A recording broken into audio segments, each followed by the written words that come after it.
it's like we're going to make that pick look so juicy for you. We're going to ban the Phoveus and leave Nolan open. It's like there has to be a plan here for like an idea here to either be aggressive, get into their jungle, something like that. Yeah, and I mean, the Claude is still a viable pick as well. The Wan could definitely scale as well. But again, I feel like we could see a Claude pop up here, right? And then not only that, I mean, we've seen AP Bren pull out a Beatrix. I mean, to be honest, like the marksman route is just so flexible when it comes to AP Bren. It could just be anything, right? Right now, I think we should kind of focus on the EXP, right? Like, what could they possibly go that would be a decent EXP? And I mean, you still have the CC available, which is great sustain, as well as you still, I mean, we could see a Benedetta. I mean, we could still see a Paquito. I feel like something that's going to get into that back line to reach the Navaria. They take a lot away from Flatteezy here. No X-Borg, no Phoveus, no Thamus. They pick up the R-Lot. The Lapu is still open.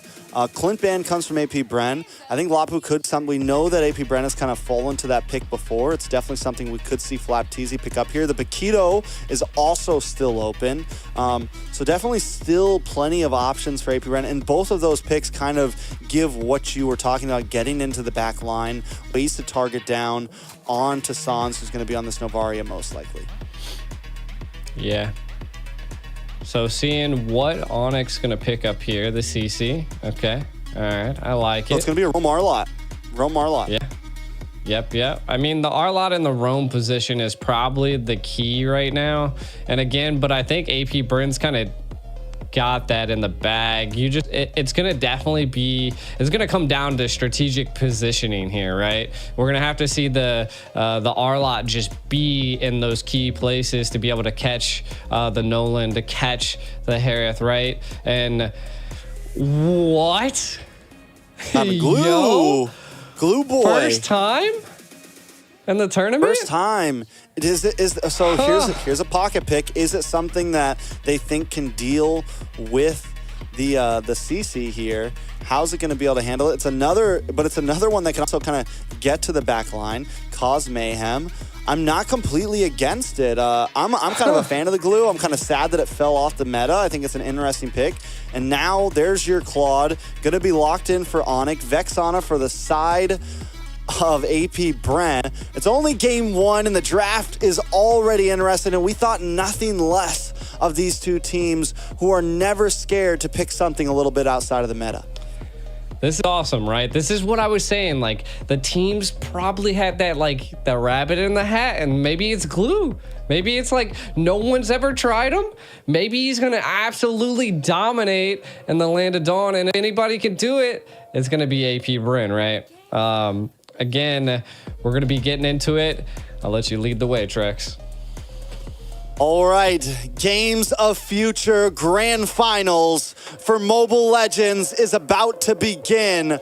We're about to hop through the portal into the Land of Dawn to start off the rematch, the revenge match, the grudge match between AP Bren and Onic Esports. All right, kind of getting into this, the nitty and gritty here. I really want to focus on this glue pick, right? Like, what is it going to really establish here? And I think what it's going to do is really, like, kind of like what you were saying, being able to split, get into that back line and be able to displace some of Onic at this point. Now, Onic, I love the early aggression, kind of keeping Super Marco at bay. But again, I mean, that's just them poking and probbing at this point. One thing also at the very end, AP picked up this Vexana. Could be a key factor into, you know, the solid CC that they needed. It does seem like AP Bren wants to control quite a bit of the team fights. Now, coming from on the side of Onic, right? Like, again, just building off of what I said in the draft phase, I feel like the R-Lot's going to have to really rely on key positioning in order to, you know, make plays for Onic, because it's going to be a little difficult as the team is just, they're quick people. You got the Nolan, you got the Harith. Like, you're going to have to catch them off guard. I think it's definitely going to be a battle of wills here. I'm excited to see this EXP lane as well, man. Like, how is Boots? I think, obviously, CC, one of the most dominant EXP laners in the game, should kind of get the better hand of Flapteezy in the beginning. But if Flapteezy can scale, even though Glue is kind of an out-of-meta hero right now, one of the reasons being is it takes a little bit too much time to get on the map. Kyle Teasy as well on this one. Once he gets the first item locked in, if he goes for something like the Blade of Hepates, we're going to see some big damage. So Albert's going to have to be careful. The rest of the team is going to have to be careful. And oh, look at the damage. A big Terrify Keyboy in a little bit of trouble here. Able to dash back. They're unable to find the kill, but we're already seeing the possibilities from Few and Ogwyn. Yeah, and again, right now, it's everybody's game, right? I mean, the first hurdle is not going to make or break a team, but it does like both teams want to fight for it. Hassan's going to get involved here. Kyle Teasy starting up on the lore, but a big stun onto Keyboy and Kyrie. Kyrie unable to make it in. The grab the slam, and Flapteezy already causing mayhem in the back line. That's the first hurdle. Kyle Teasy will be able to secure it. Kyrie doing a little bit too much damage. Flapteezy might be too deep. Nice immobilized onto two members. Boots trying to steer him away, but now Kyle Teasy making the move onto the purple buff and going to steal that away. You know, I wasn't really even thinking about this, right? Like, they're going to collapse on Boots, though. Boots in trouble, getting knocked up, taken out. Flapteezy picking up the kill. All right, back to my thought, right? So the glue, what AP Bren is utilizing the glue for right now is to control the neutral, the split and jump onto Kyrie, and if they can control Kyrie, they can control the game. I feel like that is their ultimate strategic plan right now, and we'll see if they'll be able to bring it to fruition. Oh, and not to mention they really a lot of damage on Boots there. Boots gonna go down. AP Bren leading 3-0 right now. 2,000 gold lead, almost a 3,000 gold lead at this point. AP Bren is stomping in the land of Dawn. We've seen Onic in this position before, though.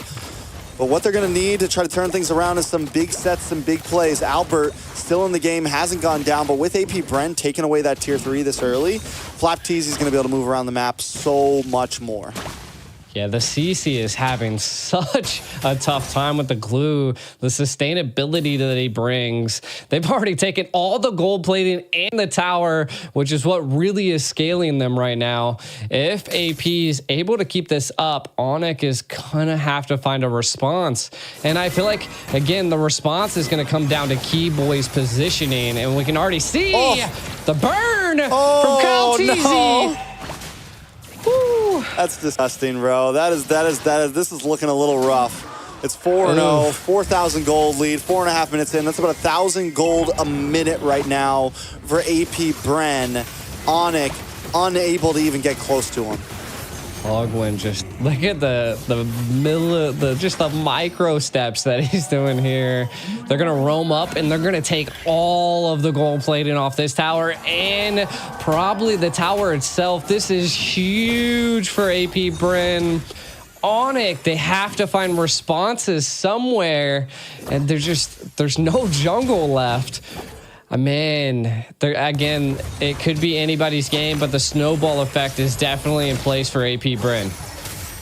Yeah, this is the Bren effect at its prime right now. Bren effect, huh? The Bren effect, man. And they're just, I mean, it's like, because here's the thing, they can always switch it up, man. They can either completely dominate you in laning phase, or they can take a slow approach. They are the best of both worlds. They have the discipline of the Philippines, but the aggression of several other hungry regions out there. They're willing to take things slow if they need to, or they're willing to be in your face at all times, and you just never know what AP Bren you're gonna get. It is true. It is true. I mean, they definitely bring out the difference in a game. We can kind of take a look at some of the items. A Hunter Strike already secured by Kyle Teasy, looking for that speed, just controlling the overall jungle. And you can see that he was looking for that purple buff, but looking for a kill. Did he get it? He did. Yeah, no purple for Kyrie. Oh man, this is just going downhill for Onic. I think it's they're going to have to find some type of breathing room, but will AP Bren give them that breathing room? And it doesn't look like it right now. I mean, one good thing going for Onic right now is Albert and Sans have not taken a death yet. Yes, there's 2 kills on the boots. Not huge. We've seen CC still scale, even with a few deaths on it. And 2 on to Keyboy. So Kyrie, Albert, or Sans, if they can keep up this pace, they can kind of slow play this and look for an opening later on. But it's going to be a little while until we see Sans or Albert really get the items they need in. Yeah, and I mean, that snowball effect is just in place now. AP Bren are staying together. So again, I think Onic's going to have to just kind of give up some of these neutral objectives. And if they don't, then they're going to give up their life. So we'll see. Again, building off of what you were saying, Albert not dying is still a good thing. You got 4,600 gold versus 5,600 gold, 1,000 gold difference between the gold lanes, and the Hearth is just only going to scale from this point onwards. You only can see a corrosive scythe being picked up by Albert, and to be honest, everybody is lacking items. Everybody's just got like pieces now on the side of Onic. They're getting what they can right now. That's about it. That's what I'm saying. It's like a puzzle piece. They're trying to put something together, but we'll have to wait until about the 10 to 11 minute mark for it to finally come together. I mean, Booth had to take a slower pace, went for the Dreadnought first, got the breastplate in, just got the War Axe in. Albert looking like he's going to finish the DHS soon, so that's good. He'll have the Corrosion, he'll have the DHS, then it's just on your way to the Wand. He could maybe switch up and go for Wand first, but I think he's going to lock in DHS before that. We'll see. He had the Vampiric Mallet or whatever it is in. So both, I mean, they're definitely on the slow pace. Sans has the book in. It's not going to really give damage yet. They definitely need another item in. And by the time they get that item in, AP Bren will already have their 3rd in. So, I mean, it's a little bit of trouble, but Ogwyn taking a little bit of damage, going to get pushed back. Flapteezy unable to make the advance. Everybody locking on. Albert able to get a couple free shots in. Flapteezy still gets away, but look at Kyle Teasy on to Boots. Boots able to just survive. AP Bren not able to cause the damage they wanted to. Onic able to turtle up very well. Definitely, and the first Lord coming down. I feel like this could be a turning point that if they could possibly do something, but Onyx utilized quite a bit of their utility right now. Sans the only one that really doesn't have an ultimate at this point, and they might just try to bait it here. You can already see the discipline coming from AP Bren. They're controlling the lanes before attempting to take the Lord. Trying to get vision here. Onic might attempt to try. We'll see Keyboy trying to keep them at bay. Lord just smoothly falling into AP's hands. Oh my God, Keyboy in a little bit of trouble. Gonna get grab, and slam down. Kyle Teasy able to pick up another kill. 3-0 in 1. Nolan's on fire right now. AP Bren takes the Lord. Onic just biding time at this point. Yeah, I mean, it's kind of rough, right? Onic, what do they really need to do? I feel like they have the ability, they have the heroes needed to mount up a defense here. And I feel like that is what they need to do. Again, they're playing passive, not losing the key. The Claude's not going down. Albert staying alive. Kyrie staying alive. Again, the only person that's fallen has been Boots. But again, they're going to have to get some type of kill here as it's 5-0 and the gold lead is just going up from here.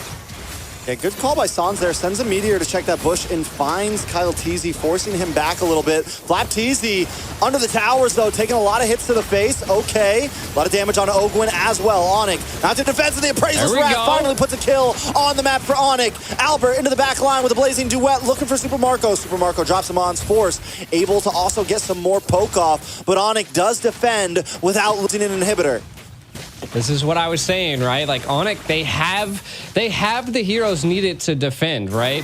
They're just really late game. They have the Claude late game, Navaria late game. So again, they just got to keep the pressure up, but not get too overzealous, right? Don't don't be diving. You can already see that Albert's got 3 items now. The glowing, the golden staff, the corrosive scythe, and the demon hunter. So gonna be destroying some of the tankiness that AP Bren brings. And then look again, Sans just hitting shots left and right. Super Marco falling a little bit low, but again, AP Bren just has the sustainability to just be there. Makes a major factor into play. The real problem is definitely going to be Keyboy here. He's very behind. About 30. Oh. All right. So kind of looking at what's going on here, we can kind of see that AP Bren again wants just feeling Onic out, seeing if Onic can keep up with them. They know that they have the damage at this point. We'll see. They want the red buff. Could be a little bit of a go here. Albert trying to possibly get it. Kyrie able to steal the red buff here. Up. AP now actively backing up. Yeah, nice plays from over the side onto Onic here. Like I said, Keyboy is very behind on items. He's not able to hold the front line like the rest of the team, but Onic still mounting a good defense. But wait, Ogwin into the backside, causing a lot of damage. Super Marco as well, drops the Mons for Sans, able to find one. Kyrie drops Ogwin as well. Boots gonna be the next on the chopping block. We'll see if they can do it. This is gonna give Lord over to the side of AP Bren. Onic, without a retribution on the field, will not be able to contest this. They're just melting this Lord at this point. AP Bren going to utilize this Lord to siege once again. But, I mean, we are getting into the 14-minute mark. We can see a Wind of Nature being picked up by Albert. Could be a saving grace at this point.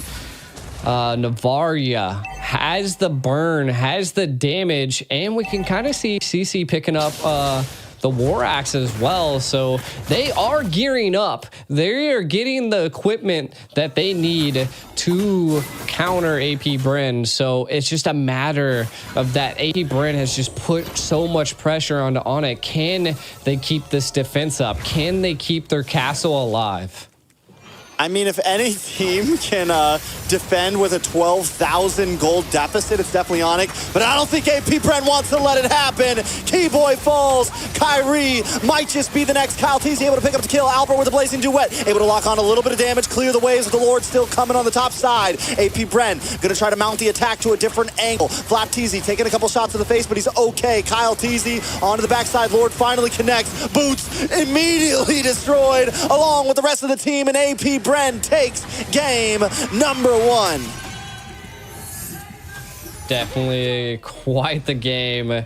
I can't believe they just ended with that one siege, though. AP Bren taking game 1. We see this again. AP Bren was very disciplined and controlled a bit of the map there, Trex. A bit, the whole map.